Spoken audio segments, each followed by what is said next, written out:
শুল্কের ভয় দেখিয়েই ৮ যুদ্ধ থামিয়েছি ট্রাম্প। ইউক্রেনের আরও জমি দখলের হুঁশিয়ারি পুতিনের।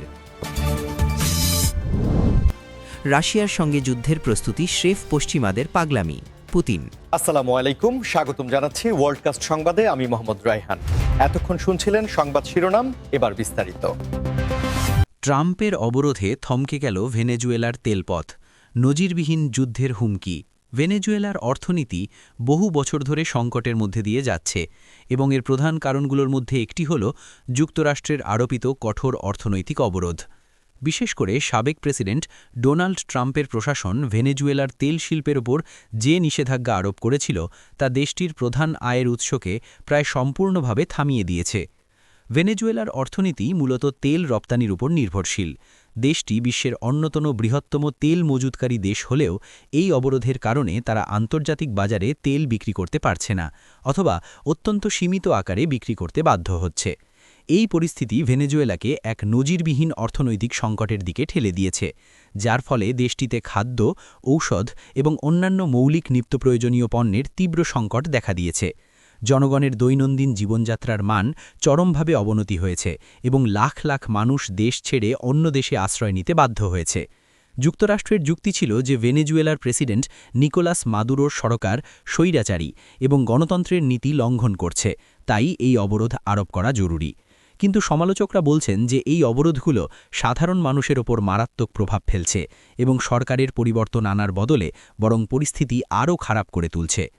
ট্রাম্প প্রশাসনের সময় এই অবরোধগুলো ভেনেজুয়েলাকে এক প্রকার যুদ্ধ পরিস্থিতির দ্বারপ্রান্তে নিয়ে গিয়েছিল। মাদুরো সরকার একাধিকবার এই অবরোধগুলোকে অর্থনৈতিক যুদ্ধ হিসেবে অভিহিত করেছে এবং এর বিরুদ্ধে কঠোর প্রতিক্রিয়া জানানোর হুমকি দিয়েছে। এই হুমকিগুলো আন্তর্জাতিক সম্পর্কে উত্তেজনা বাড়িয়ে দিয়েছে এবং আঞ্চলিক স্থিতিশীলতা নিয়ে উদ্বেগ সৃষ্টি করেছে। বর্তমানে যদিও ট্রাম্প প্রশাসন ক্ষমতায় নেই, কিন্তু অবরোধগুলো এখনও বহাল রয়েছে এবং ভেনেজুয়েলার ওপর এর প্রভাব অব্যাহত। আন্তর্জাতিক সম্প্রদায় এই বিষয়ে বিভক্ত। কিছু দেশ অবরোধের পক্ষে, আবার অনেকে এর বিরোধিতা করে ভেনেজুয়েলার জনগণের দুর্দশার কথা তুলে ধরেছে। এই পরিস্থিতিতে ভেনেজুয়েলার সামনে অর্থনৈতিক পুনরুদ্ধারের পথ অত্যন্ত কঠিন হয়ে পড়েছে। তাদের জন্য একদিকে যেমন আন্তর্জাতিক চাপ মোকাবেলা করতে হচ্ছে, তেমনি অভ্যন্তরীণ সংকটগুলো সামলাতে হচ্ছে। এটি একটি জটিল পরিস্থিতি যেখানে সমাধান খুঁজে বের করা অত্যন্ত চ্যালেঞ্জিং। বিশ্ব নেতারা এবং কূটনৈতিকরা এই সংকটের শান্তিপূর্ণ সমাধানের জন্য বিভিন্ন সময় আলোচনা করার চেষ্টা করেছেন, কিন্তু এখনও পর্যন্ত কোনো স্থায়ী সমাধান খুঁজে পাওয়া যায়নি। গাজা যুদ্ধের পর ইসরায়েলি বাহিনীতে ৬১ সেনার আত্মহত্যা। গাজা সংঘাতের গভীর মানসিক প্রভাব নিয়ে নতুন করে আলোচনা শুরু হয়েছে, বিশেষ করে ইসরায়েলি প্রতিরক্ষা বাহিনী বা আইডিএফের সদস্যদের মধ্যে। একটি সাম্প্রতিক প্রতিবেদনে অনুসারে এই সংঘাতের পর ৬১ জন ইসরায়েলি সেনার আত্মহত্যার খবর সামনে এসেছে, যা সামরিক কর্মীদের মানসিক স্বাস্থ্যের ওপর যুদ্ধের দীর্ঘস্থায়ী প্রভাবকে তুলে ধরে। এই পরিসংখ্যান নিঃসন্দেহে উদ্বেগজনক এবং এটি কেবল ইসরায়েলি নয়, বরং বিশ্বের যে কোনো সশস্ত্র বাহিনীর জন্য একটি গুরুত্বপূর্ণ সতর্কবার্তা। যুদ্ধ শুধু শারীরিক আঘাতই দেয় না, বরং মানসিক স্তরেও গভীর ক্ষত তৈরি করে, যা অনেক সময় সারা জীবন বহন করতে হয়। গাজার মতো তীব্র ও দীর্ঘস্থায়ী সংঘাতে জড়িত থাকার ফলে সৈন্যরা পোস্ট ট্রমাটিক স্ট্রেস ডিসঅর্ডার বা পিটিএসডি, উদ্বেগ, বিষণ্ণতা এবং অন্যান্য মানসিক স্বাস্থ্য সমস্যার শিকার হতে পারে।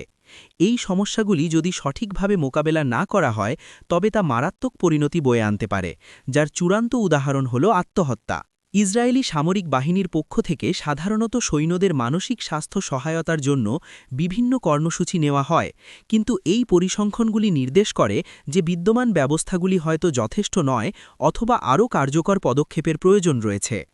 অনেক সময় সামরিক বাহিনীতে মানসিক স্বাস্থ্য সমস্যাগুলিকে দুর্বলতার লক্ষণ হিসেবে দেখা হয়, যা সৈন্যদের সাহায্য চাইতে নিরুৎসাহিত করে। এই ধরনের সামাজিক কলঙ্ক দূর করা অত্যন্ত জরুরি, যাতে সৈন্যরা নির্ভয়ে তাদের সমস্যাগুলি প্রকাশ করতে পারে এবং প্রয়োজনীয় সহায়তা পেতে পারে। এই ঘটনাগুলি সমাজের প্রতিও একটি বার্তা দেয় যে যারা আমাদের দেশ ও জাতির সুরক্ষার জন্য নিজেদের জীবন বাজি রাখে, তাদের মানসিক সুস্থতা নিশ্চিত করা আমাদের সকলের দায়িত্ব। যুদ্ধ পরবর্তী সময়ে সৈন্যদের পুনর্বাসন এবং দীর্ঘমেয়াদী মানসিক সহায়তা প্রদান অত্যন্ত গুরুত্বপূর্ণ। এর মধ্যে রয়েছে নিয়মিত কাউন্সেলিং সেশন, গ্রুপ থেরাপি এবং প্রয়োজনে ফার্মাকোলজিক্যাল চিকিৎসা। উপরন্তু পরিবার এবং বন্ধুদের সহায়তাও সৈন্যদের মানসিক সুস্থতার জন্য অপরিহার্য। এই ধরনের একটি জটিল বিষয়ে শুধুমাত্র সামরিক কর্তৃপক্ষ নয়, বরং সরকার, অলাভজনক সংস্থা এবং সুশীল সমাজের সকলের সম্মিলিত প্রচেষ্টা প্রয়োজন। এই 61 জন সেনার আত্মহত্যা কেবল একটি পরিসংখ্যান নয়, এটি প্রতিটি পরিবারের জন্য একটি মর্মান্তিক ট্র্যাজেডি। আমাদের অবশ্যই নিশ্চিত করতে হবে যাতে ভবিষ্যতে এমন ঘটনা যাতে আর না ঘটে। এই বিষয়ে আরও গবেষণা, জনসচেতনতা বৃদ্ধি এবং মানসিক স্বাস্থ্য পরিষেবাগুলিতে সহজ প্রবেশাধিকার নিশ্চিত করা অত্যন্ত জরুরি। এটি এমন একটি সমস্যা যা নিয়ে খোলাখুলি আলোচনা হওয়া উচিত, যাতে এর পেছনের কারণগুলি বোঝা যায় এবং কার্যকর সমাধান খুঁজে বের করা যায়। রাশিয়ার সঙ্গে যুদ্ধের প্রস্তুতি স্রেফ পশ্চিমাদের পাগলামি। পুতিন। রুশ প্রেসিডেন্ট ভ্লাদিমির পুতিন পশ্চিমা দেশগুলোর রাশিয়ার সঙ্গে যুদ্ধের প্রস্তুতির ধারণাকে স্রেফ পাগলামি বলে অভিহিত করেছেন। তার এই মন্তব্য আন্তর্জাতিক অঙ্গনে ব্যাপক আলোচনার জন্ম দিয়েছে এবং বর্তমান ভূ-রাজনৈতিক পরিস্থিতিতে এর গভীর তাৎপর্য রয়েছে। পুতিন দীর্ঘদিন ধরেই পশ্চিমী দেশগুলোর, বিশেষ করে ন্যাটোর, রাশিয়ার সীমান্তের দিকে সম্প্রসারণ এবং সামরিক উপস্থিতি বৃদ্ধির বিরোধিতা করে আসছেন। তার মতে, রাশিয়ার সঙ্গে যুদ্ধ করার প্রস্তুতি নেওয়াটা বাস্তবতা বিবর্জিত এবং সম্পূর্ণ অপ্রয়োজনীয় একটি পদক্ষেপ।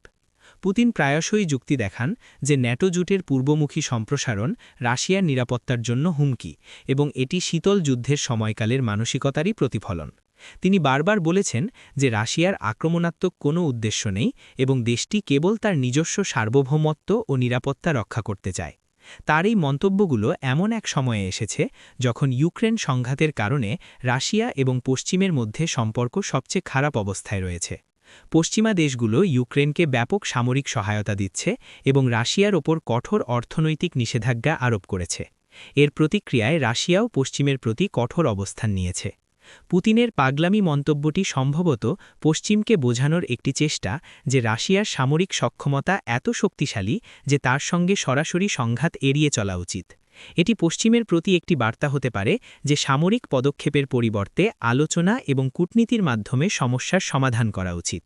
তবে পশ্চিমা দেশগুলো পুতিনের এই মন্তব্যকে ভিন্নভাবে দেখছে।